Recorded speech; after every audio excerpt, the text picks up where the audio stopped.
Hello दोस्तों, मेरा नाम है क्रिश और एक बार मैं फिर आप लोगों के बीच मौजूद हूं लेकर एक मज़ेदार कहानी। तो आज की कहानी का नाम है जादुई चिड़िया। कहानी की शुरुआत होती है राहुल नाम के एक लड़के से। राहुल गांव में रहता है, लेकिन उसके गांव की एक समस्या है। पिछले कई सालों से उसके गांव में बारिश ही नहीं हो रही है, जिसकी वजह से गांव की पूरी खेती चौपट हो चुकी है और धीरे धीरे लोग गांव को छोड़कर जा रहे हैं। जो लोग पैसे वाले थे वो तो पहले ही गांव को छोड़कर जा चुके थे, पर जो लोग गरीब थे वो अभी भी गांव में ही रहने को मजबूर थे। राहुल भी उनमें से एक था। राहुल के पास पहले फूलों का बगीचा हुआ करता था और उन फूलों को बेचकर राहुल अच्छे खासे पैसे कमा लेता था। पर धीरे धीरे गांव में बरसात होना बंद हो गई। राहुल की फूलों की खेती भी चौपट हो गई और अब राहुल के खेत भी बंजर पड़े थे। ऐसे ही एक दिन आंगन में बैठकर राहुल सोच रहा था कि हे भगवान, अगर इसी तरह रहा तो पूरा गांव उजड़ जाएगा।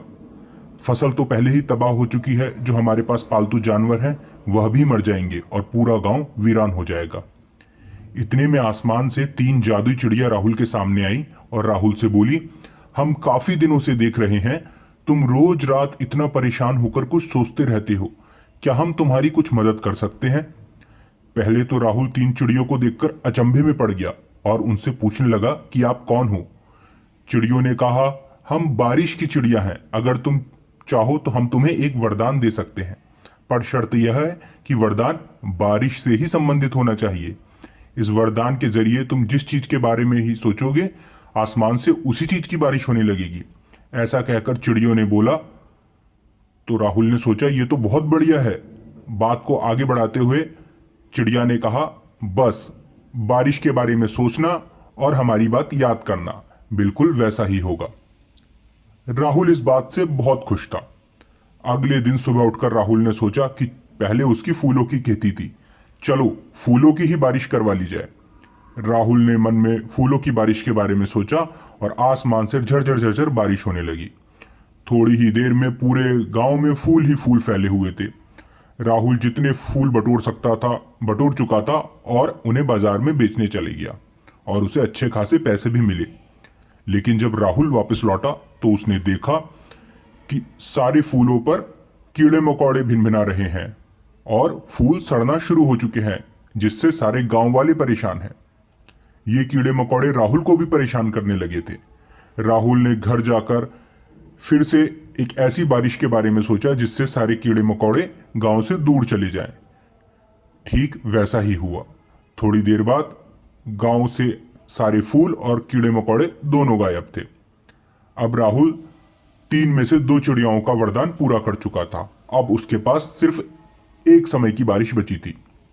राहुल ने सोचा उसके पास इतने अच्छे वरदान थे, वह फिर भी उनका फायदा नहीं उठा पाया। ऐसे में राहुल गांव के एक साधु बाबा से मिला और जो कुछ भी उसके साथ हुआ था उसने सारी बातें साधु बाबा को बता दी। साधु बाबा ने बताया कि जो वरदान तुमको चिड़ियों ने दिए थे उसका इस्तेमाल तुमने अपने स्वार्थ के लिए किया। अगर तुम उसका इस्तेमाल पूरे गांव वालों के कल्याण के लिए करते तो सब खुश होते, लेकिन इसके बावजूद सभी लोग गांव छोड़कर जा रहे हैं। तो तुम एक काम करो, कुछ ऐसा वरदान मांगो जिसका परिणाम सारे गांव वालों को मिले। राहुल को साधु बाबा की बात समझ में आ गई। राहुल ने सोचा गांव में सिर्फ बारिश की ही कमी है, यदि वह साधारण सी झरझराती आम बारिश के बारे में सोचे तो सब लोगों की खेती हरी भरी हो जाएगी। तो राहुल ने तीसरी बार सिर्फ बरसात के बारे में सोचा। बरसात होने से सारे गांव वाले प्रसन्न हो गए और सबकी खेती दोबारा से हरी भरी हो गई। चिड़ियों ने राहुल के इस वरदान को देखकर राहुल के इस काम को बहुत ही सराहा और राहुल से आके बोला, ये हुई ना बात, अब से हम तुम्हें वरदान देते हैं कि इस गांव में हर साल बारिश होगी और पहले की तरह ये गांव हरा भरा हो जाएगा।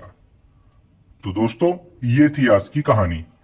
आपको ये कहानी कैसे लगी? इस कहानी से हमने सीखा कि यदि हमें कोई ऐसी चीज मिलती है जो बाकियों के पास नहीं है तो हमें उसका उपयोग सिर्फ अपनी ही नहीं सबकी भलाई के लिए ही करना चाहिए और जीवन में स्वार्थ नहीं परमार्थ की तरफ ध्यान देना चाहिए।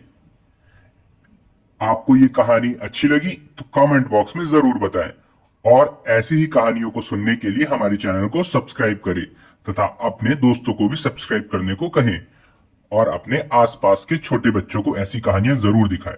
यदि आप अपने बच्चों के लिए कोई पर्सनलाइज्ड कहानी बनवाना चाहते हैं तो डिस्क्रिप्शन में हमारे दिए हुए नंबर से संपर्क करें। इस वीडियो को लाइक करें, शेयर करें और खूब प्यार दें। बाय।